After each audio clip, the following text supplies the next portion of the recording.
Yeah, no, I haven't changed, but obviously it does, the life has changed a little bit, but that's good. That's what we wanted. Yeah, we wanted to get that belt, and we knew this was going to happen.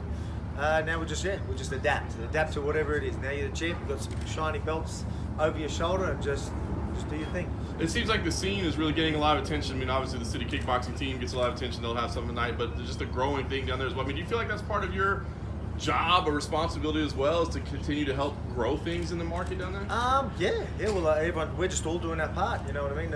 Obviously, we're winning fights, and people are recognizing that, and we're making big noise where we are. And the world's watching us at the moment, and again, we're doing big things. So the boys are going to keep getting the wins up. And hopefully I'm in there soon, and I'll keep getting them wins up too. Let's say a lot of discussion about your first title defense. I mean, perfect case scenario for you, is it on Australian soil or is it somewhere else? Yeah, that's what I want. I want to fight on home soil. Defend my belt. I think that's the Australian fans deserve that, and I'm pretty sure the UFC want that. And I'm certain they want that, and I want that. So we'll make it happen. Is it just a matter of getting cleared right now? Oh yeah, well my hands are binker, so they're going through the clearance and all that sort of stuff. So we should have that talk while we're here.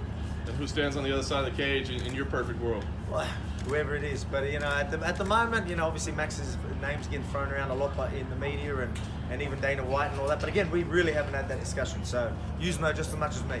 I doubt that. Yeah. Chris Cejudo has been mentioning your name an awful lot. Yeah. But he still has to fight Jose Aldo and this guy that you fought as well. How do you see that fight going?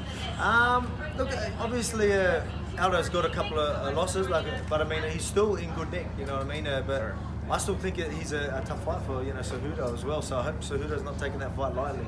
But Aldo's no joke. Even I don't even know how old he is, but even at the age he is now, he's still moving really well. I still think Aldo can get it done. But again, Henry, he's going to do his thing and talk and get his name and try and stay relevant and all that. And good on him. But if that does happen and he fights and then we do face each other in the octagon, he'll regret calling me out pretty quick. You think Cejudo wins that fight? I don't know. I don't think. I'm definitely going to watch it. I'll be interested to see. I think Aldo actually can get it done. Is there any negatives that come with being a UFC champion? Say that again? Is there any negatives that come with being a UFC champion? Any negatives that come with being a UFC? Nah, I don't think so. No new relatives? Having gold ain't really negative, I don't think. Nah. Any new relatives just like popping out, being like, hey, we're cousins? Oh, that happens a lot. It's actually a joke. Me and Joe were always talking about when we got back home, he was saying that everyone was supposedly related to me. Sure. But, it's just, it's all good, you know what I mean? Everyone's all good. Champ life's good. We spoke with Eugene Behrman earlier in the week, and he said to even get into city kickboxing, you have to have another person get you in the door and vet you. So I'm curious, how did you get in the door at city kickboxing? Well, I've known the boys there for a long time. So I'm still based in Australia, training at freestyle fighting, but I go there for the camps. And I've known them there for a long time. Brad Riddell was one of my striking coaches in Thailand, and that's where I met Izzy and Eugene and all that. So I've known them for a while. I didn't go there till I fought Shane Young. So I fought Shane Young, that's one of the city kickboxing boys. So I actually started doing my camps there after that. But again, the relationship was always there. But you're right, there's stories of Eugene turning down some guys because they were fighting a fellow Australian, you know what I mean, and Jake Matthews. And Jake Matthews doesn't even train in the gym, but because they were going to fight an Aussie, he's like, nah, this is, you know what I mean? He's got that Anzac sort of pride. So I think it's cool, you know what I mean? And that's why you can keep it how it is, you know what I mean? And then, don't commercialize it. You want that team feel, and that's what we've got. So I think it works. Why'd you make the jump part-time over there? It's just where we are back home. Obviously, I like to train with as many people as I can, especially training partners. And obviously, the training over there is really good. We've got a really good relationship with them, and we're a part of the family and team. So I'm based out of Australia, but we're still one big team.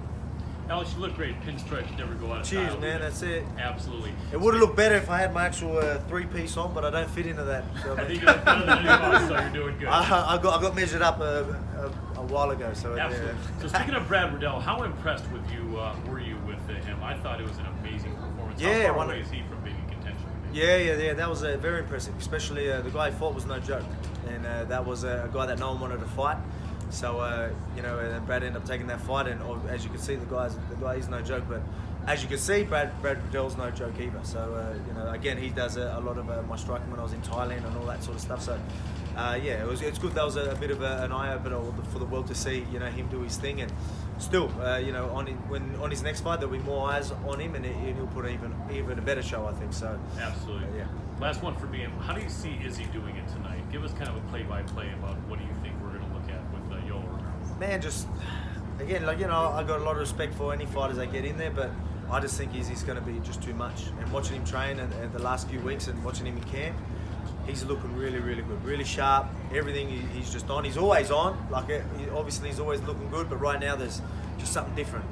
And I got to see him even just shadow boxing, and it's good to just see someone's state of mind. When they're close to a fighter. I guess I'm the same, and it was good to watch him, and he's just picturing everything while he's shadow boxing, and you know what I mean. He's seen it, even though he hasn't been in the octagon with Romero before. Like, he's visualized this, and you know what I mean. And he's going to be on point tonight.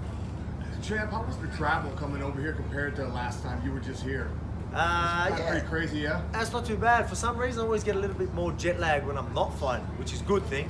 But every time I come here as a guest or something like that, for some reason, like when I went to New York as well, for the BMF belt, I think it was. Yeah, I went there for the press conference and that. It rattled me, but usually I adapt pretty good when I'm fighting. But I'm all right now. But had a big night last night. So. I was referring to the outbreak. Hey? Did you have any trepidation about traveling due to the outbreak? Because there's, a lot Oh of high danger yeah. areas. Not really. I'm not trying not to worry about. Just keep that immune system up and keep washing your hands.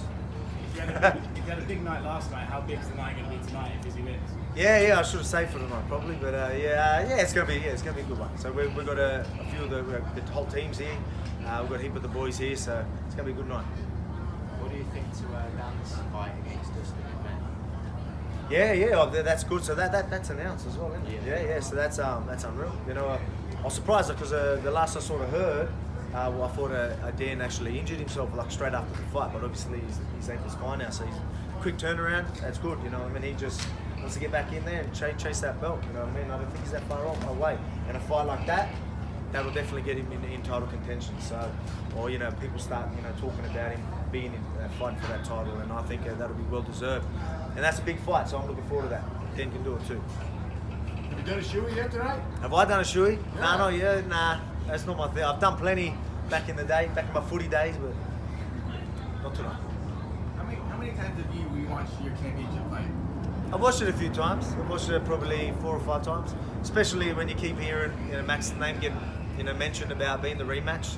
So you learn a lot. Every time I watch my fights, I learn a lot. Like every one of my fights, I always learn something that I done really well, or something that I didn't do well, and I work out why did it work well or why it didn't work well. You know what I mean? And I break it down and find the mechanics of it, and I learn a lot. I actually learn a lot about myself in fighting. So I'm always looking to improve. So I make sure I look back at fights, and I've watched that a few times. Now it's one division up, seems to be the glamour division here in the UFC, the lightweight. You ever think about that, and if so, how far into the future might that be? Well, I guess I wouldn't say I'm always thinking about it, but I'm always getting asked about it. So that's something that it is. I guess it's something that I'm happy to talk about. But right now, I want to defend my division. So that's what I said I was going to do. I'll be a great champion. I'm going to defend my division. But at the same time, a big fight comes and they start mentioning like a big name over there, lightweight division. I wouldn't turn it down. When do you expect to be 100% from your hand? Well, I'm back in the training, so obviously I've got to be careful. Obviously got to keep it strapped and not go silly. But I mean, at the same time, I'm doing enough to stay fit and strong. Holloway seems to be the front runner for your next opponent. But is there anybody else that has caught your eye in the division? Oh yeah, there's a few people that are close, but just not there. That's what I was saying, and I didn't mean anything by it. I wasn't being disrespectful by saying one of you guys got to fight. I think there's so many people that are just one fight away from getting that title shot. I think they'll be a clear front runner if they were to fight and win against another contender. There's a few of them. You got your Yares, Zombies. You know what I mean, like your Ortega. You know what I mean. So Zabit. You know what I mean. There's a few of them that are probably one fight away. But it depends. We'll see who it is in June. Hopefully, people will fight. Obviously, we get some fights in our division, and then we'll know who's going to be next. Max is a pretty outspoken supporter of open scoring. He wants to know the scores between rounds. Yep. What are your thoughts on that? Would you like to know the scores after each round? Oh yeah, I think that'd be cool. You know what I mean? Just to know. You know what I mean? I think all fighters would want that. You'd be surprised. Yeah, really. Yeah. So a lot of people don't want that. Okay. Yeah, I want to know. If I'm behind, I want to know. You know, if I'm winning, I still want to know as well.